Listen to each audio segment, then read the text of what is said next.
Good evening students. आप लोगों ने CPP 23 ट्राई कर लिया होगा, तो अभी हम उसका डिस्कशन वीडियो बना रहे हैं, वे डिस्कशन लेक्चर ले रहे हैं, रिकॉर्ड कर रहे हैं ताकि आप उससे अपने डाउट्स क्लियर कर सकें एंड कुछ नए कॉन्सेप्ट सीख सकें। तो स्टार्ट करते हैं हम। मैंने कहा था कि अपनी आंसर की आप बना के रखिए। ये जो CPP है इस वीडियो के साथ डिस्क्रिप्शन बॉक्स में लिंक्ड है, आप देख लेना।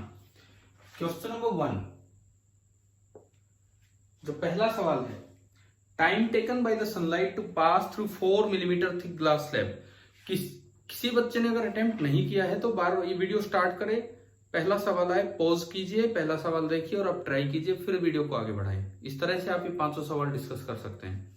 Question number 1, time taken by the sunlight to pass through 4 millimetre thick glass slab of refractive index 1.5 is. एक ग्लास स्लैब है, ये मेरे पास एक ग्लास की स्लैब दी गई है और इसकी थिकनेस आपको दी गई है 4 मिलीमीटर। जो इसकी टोटल थिकनेस है दैट इज 4 मिलीमीटर।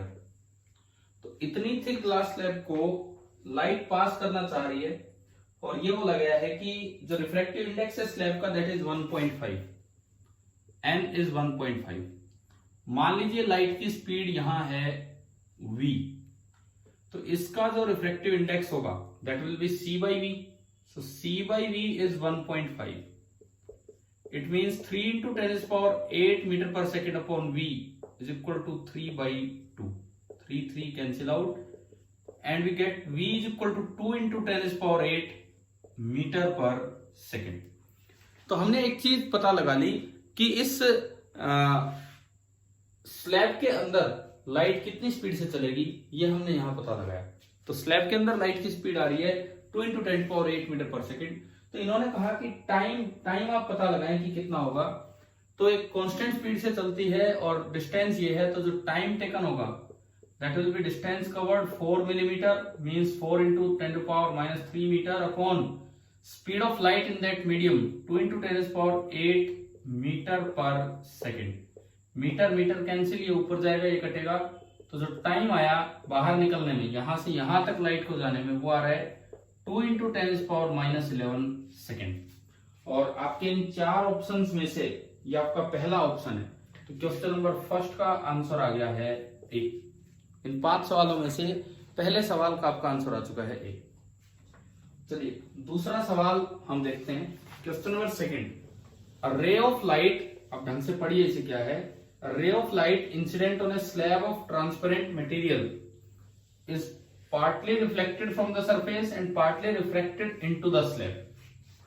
ये कह रहा है कोई स्लैब है, फिर दोबारा से क्वेश्चन नंबर सेकंड में कोई स्लैब है फिर दोबारा से, और कहा है कि कोई लाइट आती है इसके ऊपर और उसका पार्शियल रिफ्लेक्शन होता है और पार्शियल रिफ्रैक्शन होता है, लेकिन the reflected and refracted rays are mutually perpendicular. इस तरह से लाइट आती है, देखिए ये कोई लाइट आई, ये कोई लाइट रे आई है इधर से, आपने ये बनाया नॉर्मल। तो इन्होंने बोला है the refractive index of the slab is, ये आपको पता लगाना है कि इसका रिफ्रैक्टिव इंडेक्स कितना होगा, और जो एंगल ऑफ इंसिडेंस है इट इज आई। ये हमें दिया गया है कि एंगल ऑफ इंसिडेंस है आई। अब कुछ पार्ट तो इस लाइट का हो गया रिफ्लेक्ट, तो जो रिफ्लेक्ट होगा वो तो by law of reflection I angle पे ही होगा, सेम एंगल पे रिफ्लेक्ट होगा। और कुछ पार्ट इसका हो गया है रिफ्रैक्ट, और ये बोला है कि जो रिफ्रैक्टेड रे है वो रिफ्लेक्टेड रे के परपेंडिकुलर है। इस तरह से बाहर एयर है, ये ग्लास है, तो टुवार्ड्स द नॉर्मल बेंड हुई, और ये आपको दिया गया है कि ये जो एंगल है this is our 90 degree angle. तो एक बड़ा स्पेशल केस होता है। मैं आपको एक थोड़ी अलग सी पॉइंट यहां पे बताऊं। इस पर्टिकुलर केस में when reflected and refracted light are perpendicular to each other then the reflected light is, अब ये क्या होती है क्या नहीं होती है ये आप छोड़ें अभी, क्योंकि कभी वेव ऑप्टिक्स पढ़ें तो उसमें जान लेंगे आप ये चीजें। लेकिन इस पर्टिकुलर केस में, स्पेशल केस में, when the ray of light the reflected and refracted are mutually perpendicular then the reflected light is called plane polarized light. ये जो लाइट होगी this is known as plane polarized light, ये बिल्कुल plane polarised light कहलाएगी। ठीक है, क्या होता है इनका मतलब ये हम देखेंगे बाद में कभी। जो सन ग्लासेज आपके होते हैं, धूप कम लगती है हमें सन ग्लासेज लगाने के बाद, वो भी बाहर से तो अनपोलराइज लाइट आती है लेकिन अंदर पोलराइज लाइट जाती है, तो यही कारण उसमें होता है। तो उसकी डिटेल में अभी नहीं जा रहे। अभी हमसे केवल ये पूछा कि इसका रिफ्रैक्टिव इंडेक्स बताओ कि कितना होगा। ये n आपको बताना है कि अगर ये जानकारी है और i गिवन है तो i की टर्म्स में n दे रहे हैं। देखो थोड़ा आप ज्योमेट्री का यूज करो, पूरा 180 डिग्री, 180 में से 90 ये, तो इन दोनों का सम भी 90, तो ये बचा जब ऊपर वाला i, तो ये बच गया जो एंगल ऑफ रिफ्रैक्शन है r। तो अगर मैं देखूं तो i plus 90 degree plus r, this is 180 degree, और you can get r is equal to 90 degree minus i। जो r आया that is 90 degree minus i। अब आप इसके बाद स्नेल्स लॉ लगाएं, अब आप इसके बाद स्नेल्स लॉ लगाएं, और स्नेल्स लॉ कहता है बाहर का refractive index 1 into sine of angle of incidence is equal to अंदर का रिफ्रैक्टिव इंडेक्स जो हमने n माना into sine of angle of refraction, और एंगल ऑफ रिफ्रैक्शन है 90 माइनस i, तो sine i this is equal to n into sine of 90 minus i, 90 degree minus i। Trigonometry हमें बताती है कि sine 90 minus theta cos theta होता है। It means sine of i is equal to n into cos of i, और you can say tangent i is equal to n।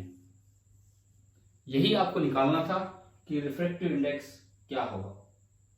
ये एक बड़ा इंपॉर्टेंट रूल भी है आगे हायर फिजिक्स जब आप 12th में जाके पढ़ेंगे, तो ये क्वेश्चन एक रूल की तरह आता है वेव ऑप्टिक्स में, पोलराइजेशन में। अभी हम उन चीजों पे नहीं जा रहे हैं, हमने इसे एक न्यूमेरिकल की तरह देखा है कि ऐसा भी हो सकता है।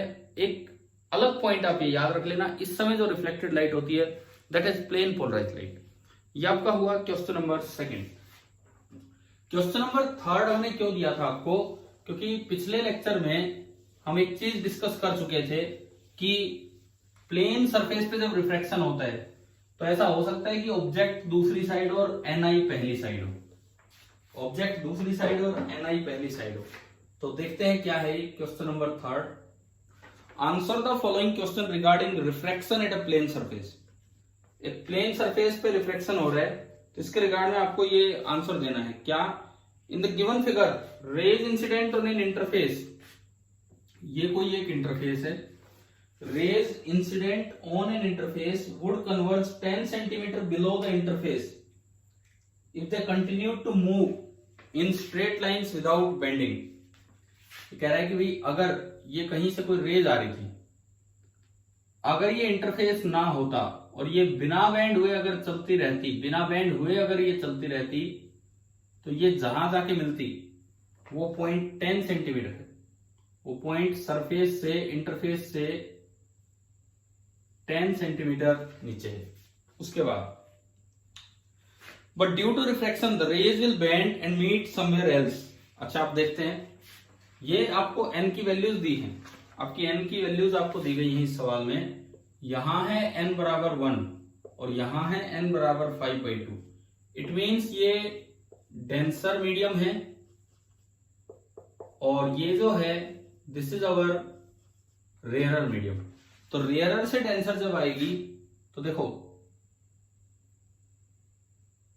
ये आपने जिस तरह से डायग्राम दिया गया है, ये आपने नॉर्मल बनाया यहां भी, और एक ऐसा ही नॉर्मल आपने बना दिया यहां, दोनों पैरेलल नॉर्मल होंगे। अब देखो रे आ रही है रेयरर टू डेंसर, तो ये किधर बेंड होगी? Towards the normal. तो आपने क्या किया, इन रेज को थोड़ा थोड़ा बेंड कर दिया टुवर्ड्स द नॉर्मल, बहुत ज्यादा नहीं भाई, जितना भी होना है उतना बेंड कर दिया टुवर्ड्स द नॉर्मल। ऐसी इस रे को भी आपने बेंड कर दिया टुवर्ड्स द नॉर्मल, और ये कहीं जाके मिल गई यूं। ये मैंने एक लाइन ज्वाइन की इस तरीके से, ठीक है। तो आपको ये बताना है find the distance of meeting point of the refracted rays below the interface, interface से कितना नीचे ये जाके मिलेंगी, assuming the rays to be making small angles with the normal to the interface।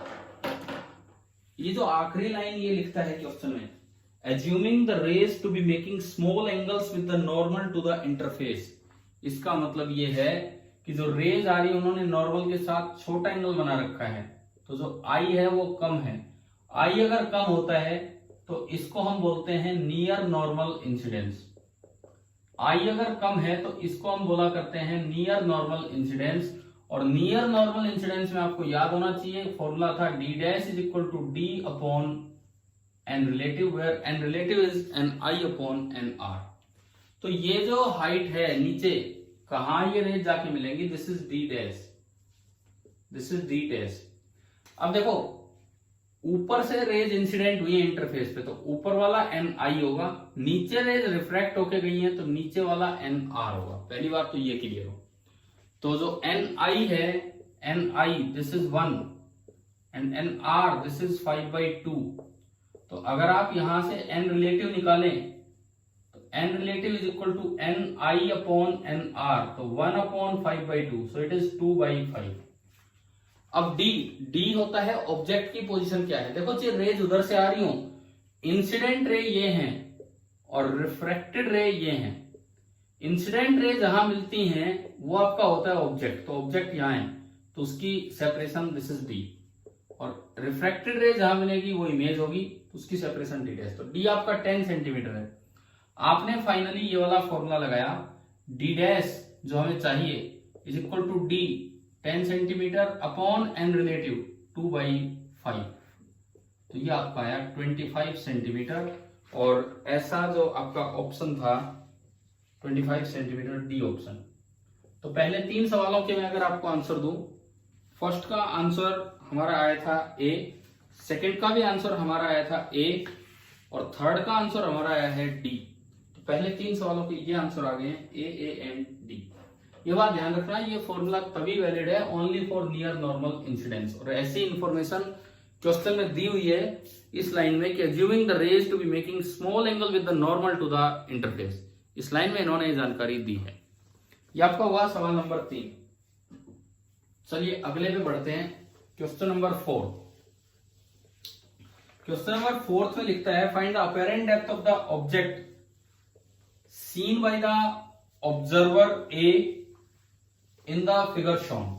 अब देखिए एक बार डायग्राम, क्या डायग्राम है मैं भी बनाता हूं। आप देखिए क्वेश्चन नंबर 4 में इस तरह का कुछ आपको डायग्राम दिख रहा है कि ये एक 3 स्लैब्स रखी हुई हैं, 1, 2 और 3।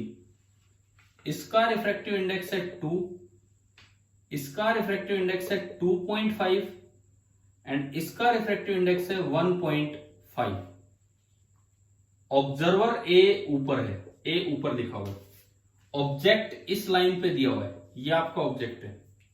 ये डिस्टेंस है 25 सेंटीमीटर, ये डिस्टेंस अगली है 15 सेंटीमीटर, आपको डायग्राम दिख रहा है आप उसमें देखिए, और ये वाली डिस्टेंस है 10 सेंटीमीटर। तो मैंने ये पूरा डायग्राम बना दिया है और बाहर एयर है तो बाहर तो n होगा 1। तो अब आपको ये बताना है कि ऑब्जेक्ट कितनी डेप्थ पे दिखेगा। जो ऑब्जर्वर है बिल्कुल यहां है, बिल्कुल यहां है, तो उसे ऑब्जेक्ट कितनी डेप्थ पे दिखेगा। अब हमने ये फॉर्मूला देखा है, देखो ये बिल्कुल ऊपर है, तो बिल्कुल ऊपर का मतलब है कि इसके लिए आप बोल सकते हैं कि this is near normal incidence, this is near normal incidence.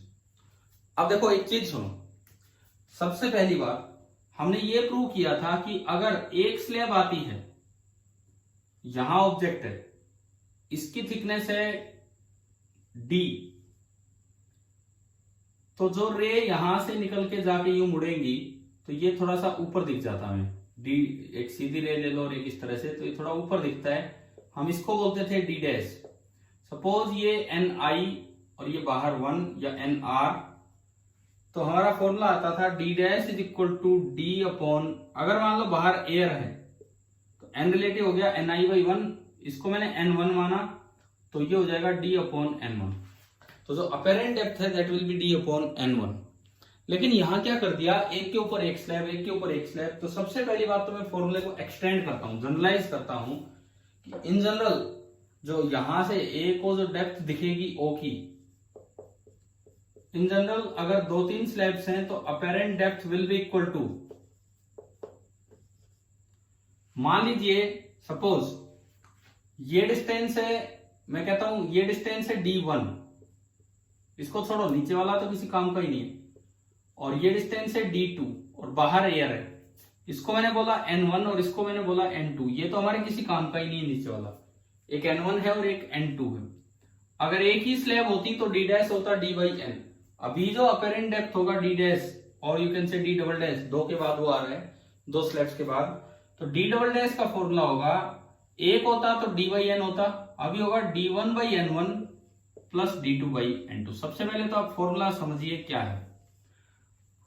अगर ये एक ही स्लैब होती, उसकी थिकनेस D होती, उसका रिफ्रैक्टिव इंडेक्स N होता, तो जो अपेरेंट डेप्थ होती वो हो जाती D/N, अगर बाहर एयर है तो उसी N रिलेटिव से आ रहा है। लेकिन अगर दो दो स्लैब बीच में आ गई तो D/N की जगह फॉर्मूला हो जाएगा D1/N1 प्लस D2/N2। तो एक बार तो सवाल इस फॉर्मूले से कर लेते हैं, फिर मैं इसका प्रूफ बताता हूं कैसे। D1/N1 मतलब 15 centimetre upon 2.5 plus D2/N2 25 centimetre upon 1.5। तो ये देखो जीरो ऊपर गया, 150 25 6 सेंटीमीटर प्लस ये 5 से घटा 15 पॉइंट, ये 250/15, 5 से घटा तो 50/3 सेंटीमीटर, एलसीएम 3 आया, 18 और 50 68/3 सेंटीमीटर।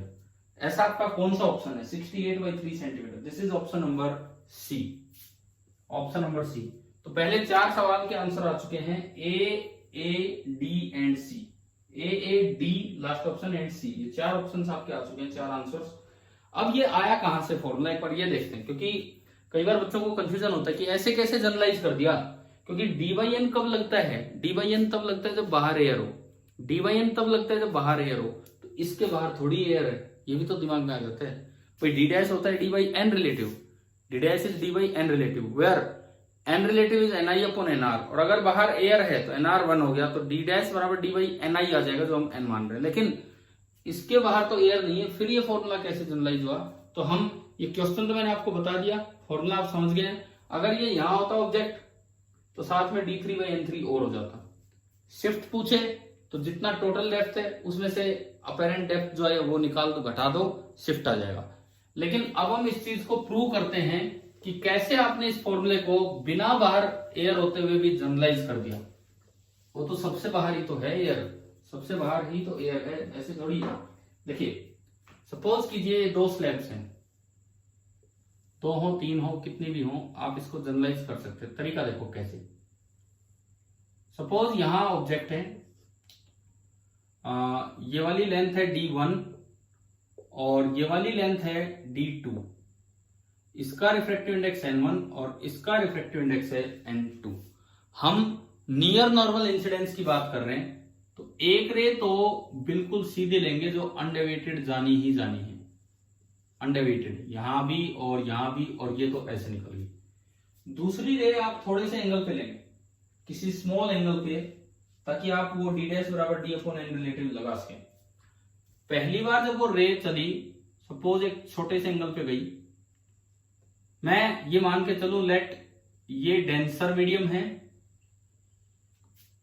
कैसा भी आप ले सकते हो, प्रूव तो सबसे होगा, ये रेयरर मीडियम है और बाहर एयर है, मैंने ये मान लिया डेंसर, रेयरर एंड बाहर एयर। तो सबसे पहले तो डेंसर से रेयरर गया तो ये बैंड होगा अवे फ्रॉम द नॉर्मल, तो ये वाली जो रे है ये आपकी चली गई है अवे फ्रॉम द नॉर्मल, इस तरह से। और जब बाहर एयर में जाएगा, देखो ये तो एक बार मुड़ी अवे फ्रॉम द नॉर्मल, और जब बाहर एयर में निकलेगी तो और भी दोबारा निकल जाएगी इस तरह से। और अब अगर आप देखें तो जो रियल इमेज आपको नजर आ रही है बाहर वाले आदमी को, वो यहां नजर आ रही है, यहां। तो असल में ये होगा D डैश, असल में ये होगा D डैश। तो हमारा जो फॉर्मूला जो मैंने अभी बताया इस ऑब्जेक्ट के लिए, ये पूरा D है, तो इसके लिए D डैश क्या लिखा जाएगा, D1/N1 प्लस D2/N2। अगर 3 होते तो प्लस D3/N3। सबसे पहले इसका प्रूफ देखो कि कैसे फॉर्मूला आया, फिर तो आप क्वेश्चन में तो अप्लाई कर ही चुके हो। इसको मैं बोलता हूं फर्स्ट इंटरफेस। ये जो पार्ट है इसको हमने बोल दिया फर्स्ट इंटरफेस, एंड ये वाला हमने बोला second interface. Second interface, first interface की रे को अगर आप पीछे बढ़ाते हो, फर्स्ट इंटरफेस की रे को, तो वो इधर इमेज बनाती है। तो इस ऑब्जेक्ट की पहली इमेज I1 यहां बनी है और दूसरी इमेज I2 यहां बनी है। जब आप फर्स्ट इंटरफेस पे रिफ्रैक्शन ले रहे हैं तो जो ऑब्जेक्ट है वो इंटरफेस से D1 नीचे है, ऑब्जेक्ट इंटरफेस से D1 नीचे है, तो D तो हो गया D1, और जो इमेज बनी है मान लो उसकी दूरी को मैं बोलता हूं D डैश। जो इमेज बनी है उसकी दूरी को मैंने बोल दिया D डैश। अब फर्स्ट इंटरफेस के लिए ये तो NI हो गया, इंसिडेंट रे यहां से चली, और ये NR हो गया N2। फर्स्ट इंटरफेस के लिए NI हो गया N1 एंड NR हो गया N2। तो फर्स्ट इंटरफेस के लिए जब आप N रिलेटिव लिखेंगे, N relative that is NI upon NR, NI upon NR is N1 by N2। और इसके लिए जो इमेज बनी I1 उसकी दूरी आपने मानी D डैश। तो आप जब ये फॉर्मूला लगाएंगे D dash this is equal to D मतलब D1 upon N relative where N relative is N1 by N2। तो मेरे पास D डैश आ गया N2 by N1 into D1। मेरे पास D डैश आ चुका है N2 by N1 into D1। ठीक है जी, पहली इमेज बन गई। अब अगला जो रिफ्रैक्शन होना है वो इस इंटरफेस पे होना है, सेकंड इंटरफेस पे अगला रिफ्रैक्शन होना है। सेकंड इंटरफेस के लिए इंटरफेस से ऑब्जेक्ट कितनी दूर है, इंटरफेस से ऑब्जेक्ट, तो देखो सेकंड इंटरफेस पे एक रे तो ये आई और एक रे ये वाली जा रही है, ये गई है ना उस पे। तो point of intersection of incident raise object तो ये है यहां, यानी कि सेकंड इंटरफेस के लिए ऑब्जेक्ट है I1, तो वो इंटरफेस से कितना नीचे है। अगर आप इंटरफेस से नीचे देखो, भाई मैं थोड़ी देर के लिए इसको D डबल डैश बोल देता हूं क्योंकि D डैश तो हमने इसको बोला है। सुनो, अब इस इंटरफेस के लिए ऑब्जेक्ट I1 है तो इंटरफेस से कितना नीचे है D2 प्लस D डैश। तो जो ऑब्जेक्ट है वो है D2 प्लस D डैश नीचे, जो एक्चुअल सेपरेशन है वो ये है। तो इस बार जो D का काम करेगा वो ये काम करेगा। ठीक है, N रिलेटिव, अब मैं बात करता हूं N रिलेटिव की। तो इसके लिए NI तो ये है और NR बाहर निकला, बाहर तो एयर है और NI है N2। तो N रिलेटिव होगा NI upon NR, it means N2 by 1 means N2। अब अगर मैं इमेज बताऊं तो उसकी जो इमेज बनी वो इंटरफेस से देखो आप D डबल डैश नीचे है, जो मुझे फाइनल फॉर्मूला निकालना है। ये D डैश नहीं, ये D डबल डैश हो जाएगा। जो फाइनल फॉर्मूला निकालना है वो D डबल डैश नीचे है, ये हमने देखा। तो आपने फॉर्मूला लगाया D double dash is equal to D है D2 plus D dash upon N relative where N relative is N2। तो मेरे पास ये आ गया D double dash is D2 plus D dash upon N2। Check करो क्या ये बनता है कि नहीं। हम वैल्यू पुट करते हैं, D double dash is equal to D2 आपका कितना है, D2 तो D2 है, उसमें तो कोई बात ही नहीं है। तो D2 अपॉन N2, एक टर्म तो ये बनी, plus D dash upon N2। अब D डैश अपॉन N2 की वैल्यू आप यहां से निकाल लो। D डैश जब आप इसमें पुट करेंगे तो आपको दिख रहा है कि D dash upon N2 is D1 by N1, so this is D2 by N2 plus D1 by N1। तो ये फॉर्मूला अपना याद रखना। प्रूफ थोड़ा अलग तरीके से, यूं नहीं कि आप डायरेक्ट सोच लो कि हाँ भाई ये हो गया, ऐसा थोड़ी हो रहा है कि सीधा हमने कहीं से अंदाजा लगाया। देखो कितना काम करना पड़ा है कि बाहर कुछ मीडियम है फिर कुछ है, परंतु फॉर्मूला आसान आ गया। अगर इस तरह के मल्टीपल स्लैब्स आते हैं, चिट्टा चो या ना हो, कैसे भी आप अपेरेंट सेपरेशन इस तरह से आप कैलकुलेट कर पाएंगे। अगर शिफ्ट पूछा जाता तो टोटल सेपरेशन D, तो कि D1 प्लस D2 था, माइनस D डबल डैश, तो इतना ये शिफ्ट हो गया। आपको देखना होगा कि क्वेश्चन में शिफ्ट पूछा है या क्या पूछा है। शायद एक प्रूफ और ये क्वेश्चन आपको समझ में आ गया। ये कॉन्सेप्ट अपनी कॉपी में नोट करना, खाली क्वेश्चन की तरह नहीं कि चलो एक सवाल था देख लिया, एक फॉर्मूले की तरह मैंने आपको ये बताया है कि किस तरह से आपको ये याद रखना है। देन आपका क्वेश्चन नंबर 5, आखिरी सवाल इस छोटे से असाइनमेंट का, आपने ट्राई कर लिए होंगे। 4 के आंसर आ चुके हैं AADC। अब 5वें सवाल पे आते हैं। Answer the following question regarding reflection at plane surface. देखो एक ही फॉर्मूला दिमाग में आता है रिफ्लेक्शन एट प्लेन सरफेस में, तो एक ही फॉर्मूला दिमाग में आता है, D dash is equal to D upon N relative. 2 बार यूज भी कर चुके हैं। अब देखते हैं इधर, a small object is placed at the centre of the bottom of a cylindrical vessel. ये एक सिलेंड्रिकल वेजल है, आप सवाल पढ़िए, मैं आपके लिए जस्ट एक डायग्राम बना रहा हूं। ये एक सिलेंड्रिकल वेजल मैंने बनाया जिसका कि सेंटर है 3 सेंटीमीटर और हाइट 3√3। ये जो हाइट है दिस इज 3√3 सेंटीमीटर और जो रेडियस है this is 3 centimetre. Field completely with a liquid, इसके अंदर कोई लिक्विड भरा हुआ है, कंप्लीटली एक लिक्विड भरा हुआ है। नीचे तो बेस है बंदे मान लो, इसके ऊपर कंप्लीटली एक लिक्विड भरा हुआ है इसके अंदर, इस तरह से। फिर ये लिखता है consider the ray living the vessel through a corner. Consider the ray living the vessel through a corner. कहां रखा है ऑब्जेक्ट, कहां रखा है, is placed at the centre of the bottom. पहली लाइन में लिखा है कि जो ऑब्जेक्ट है सेंटर ऑफ द बॉटम पे रखा है, यहां ऑब्जेक्ट आपका यहां रखा गया है। अब 2 रे लेनी है आपको जिससे इसकी इमेज नजर आएगी। कौन कौन सी, consider the ray living the vessel through corner.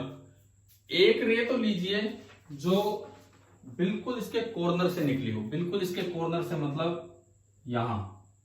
अब बाहर एयर है तो away from the normal band, ये तो आपका एक रे बनी। और दूसरी रे लिखता है suppose this ray and the ray along the axis of the vessel are used to trace the image. दूसरी रे आपको लेनी है along the axis of the vessel, ये आपकी सेकंड रे है। और बोला है कि इन दोनों से इमेज बनाओ, तो भाई ये दोनों रे मतलब बाहर जहां भी ऑब्जर्वर होगा वो ये बैठा ही है, इतना तगड़ा observer. This is the I of the observer, ये कोई ऑब्जर्वर है और ये देख रहा है कि भाई ये किधर से रेज आ रही है। और इन 2 रेज से जब इमेज देखी जाएगी तो ये रे आप पीछे बढ़ाएंगे तो मतलब उसको लगेगा कि इमेज यहां बनी है। So this is the real depth and this is the apparent depth, D dash. एक रियल डेप्थ है, एक अपरेंट डेप्थ है। अगर आप यहां से देखते हैं कि इसका रिफ्रैक्टिव इंडेक्स दिया गया है, refractive index of the liquid is √3, last line में लिखता है। तो अगर इसको देखें तो ni हो गया √3, बाहर एयर है, nr हो गया 1। अगर आप सिंपल तरीके से जाएं तो n relative that is ni upon nr, so it is √3। d ये आपकी पूरी डेप्थ 3√3, तो d dash d upon n relative, n relative है √3, यानी कि ये आपका आया निकल के 3 सेंटीमीटर। अब ऐसा ऑप्शन दिया था हमने लास्ट, डी ऑप्शन, परंतु आंसर नहीं है आपका। वो डी ऑप्शन देने का स्पेशल पर्पज ही ये था, इस क्वेश्चन में डी ऑप्शन देने का पर्पज ये था कि मोस्टली बच्चे ऐसे कर जाएंगे। लेकिन इसमें गलती क्या है कि नियर नॉर्मल इंसिडेंस नहीं है, बहुत दूर से कॉर्नर से रे निकल रही है, जबकि ये ऊपर होता ऑब्जर्वर तब ये बात बनती, तो नियर नॉर्मल इंसिडेंस नहीं है। तो ऐसे केस में आप क्या, आपने उस दिन प्रूफ में कैलकुलेशन में थोड़ी गड़बड़ की थी। आपने क्या किया था, साइन थीटा को नियरली टेन थीटा मान लिया था। ये जो फॉर्मूला आपने डेराइव किया था D dash is equal to D upon N relative, इसमें आप लोगों ने साइन थीटा को नियरली टेन थीटा मान के उस ट्रायंगल में आप चले गए थे।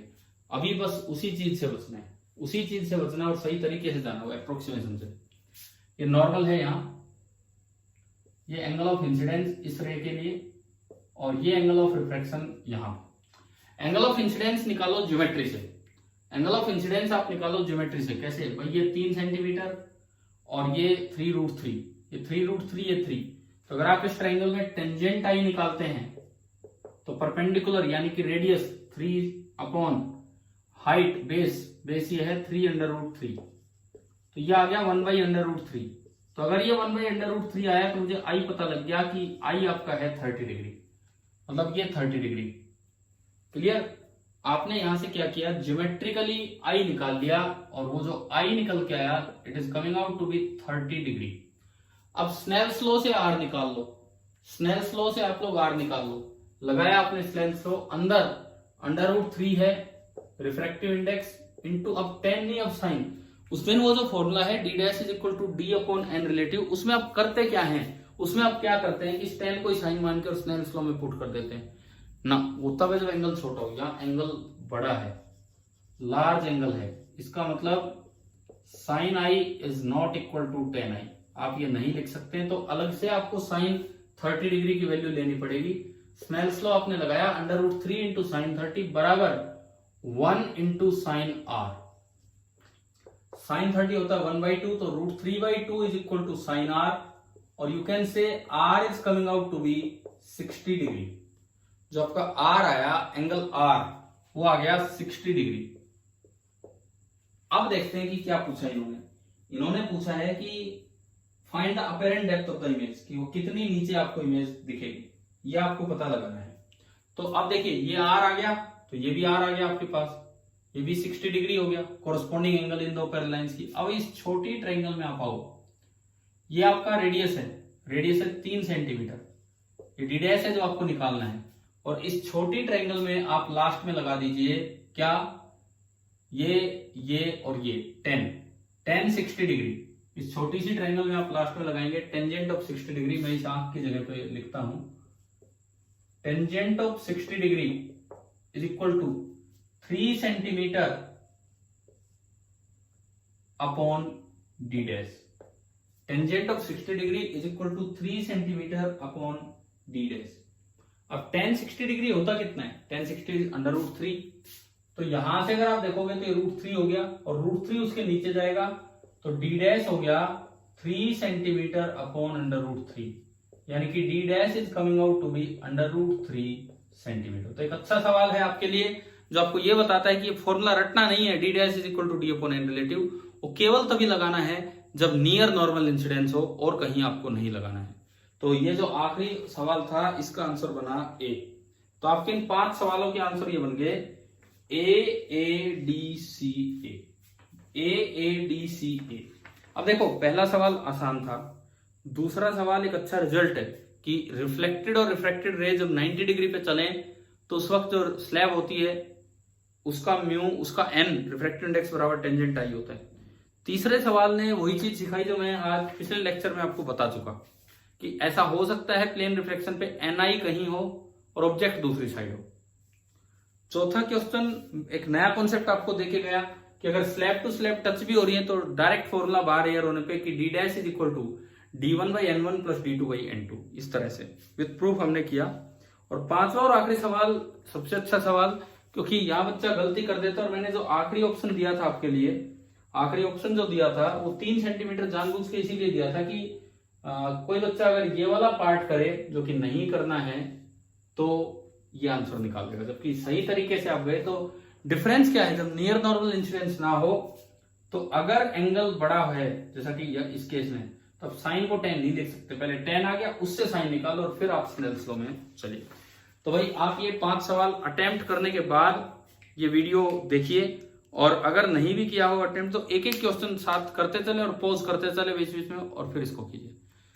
चलिए अब आप देखिए इस वीडियो को, थोड़ी देर के बाद ये अपलोड हो रहा होगा। Thank you.